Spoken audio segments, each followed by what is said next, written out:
C'est une vraie relation de fraternité. Moi, personnellement, quand j'écris au roi ou quand j'envoie des cadeaux, etc., on a tout de suite une réponse. D'ailleurs, juste hier, avant les accords, on a envoyé une Hanoukia à Sa Majesté avec toute une lettre de bénédiction.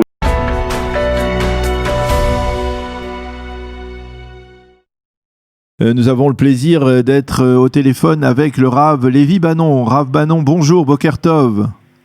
Boker Tov, Hanouka Sameach. Hanouka Sameach, vous êtes le Shaliach Chabad à Casablanca. On est très heureux de vous parler ce matin.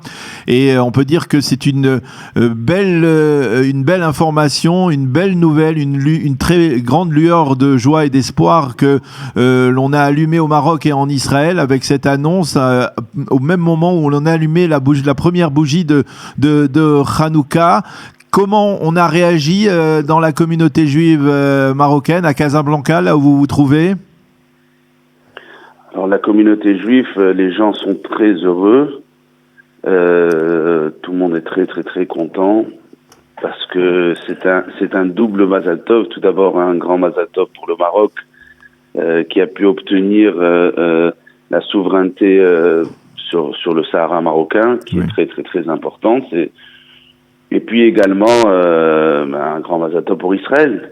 Donc on voit la réaction de la communauté juive et également la réaction de la communauté marocaine musulmane. J'ai eu beaucoup d'appels hier, des gens qui félicitent en disant, en expliquant d'eux-mêmes le miracle de Hanouka. Donc c'est intéressant. Ah oui, du coup même les musulmans sont conscients de cette notion de miracle et de la fête de Hanouka. Tout à fait, tout à fait. Alors, dans la communauté, est-ce que il est prévu de célébrer d'une certaine manière cette normalisation? Alors, avec les restrictions sanitaires, il n'y a pas encore de célébration, malheureusement. Même Hanouka, on célèbre en Zoom, etc. Mais quand viendra le moment, c'est sûr qu'il y aura des célébrations. Alors comment la communauté juive marocaine vit ce changement? Est-ce que donnez-nous une sorte de carte d'identité de cette communauté aujourd'hui. On parle de 3000 juifs aujourd'hui à travers tout le Maroc, essentiellement à Casablanca où vous vous trouvez. Donnez-nous un peu une sorte de panorama de l'activité de la communauté aujourd'hui telle qu'elle est. Alors aujourd'hui, Casablanca, nous sommes une communauté de, disons, 3000 personnes, mais une petite communauté, mais vibrante. Nous avons 22 synagogues qui fonctionnent, 7 restaurants cachers. 22 synagogues pour 3000 personnes, c'est impressionnant. 22 synagogues, oui. Et 6 traiteurs cachers, 3 centres communautaires. Et donc, c'est une communauté, comme j'ai dit, c'est petit, mais ça vibre, ça vit. 2 écoles juives, et donc il y a beaucoup de mouvements dans la communauté.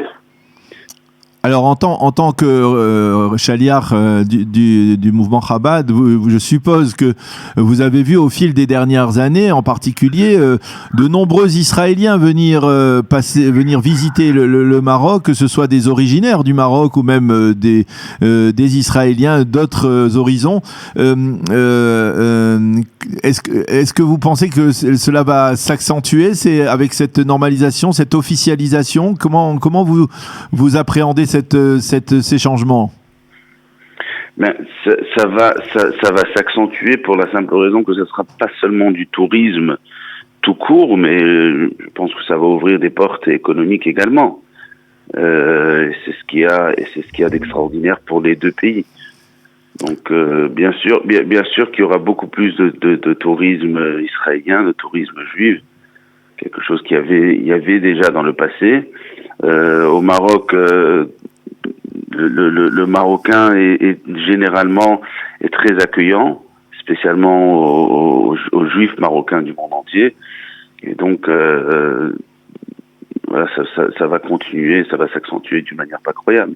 Alors, je voudrais que vous nous expliquiez un peu la nature de la relation entre les Juifs du Maroc et le Maroc lui-même et les souverains marocains en particulier. On sait que du temps de Hassan II, il y avait vraiment une forme d'affection de l'ensemble des Juifs du Maroc, et même ceux qui ont quitté le pays pour s'installer en Israël ou en France, eh bien, sont restés, on va dire, très proches du roi Hassan II.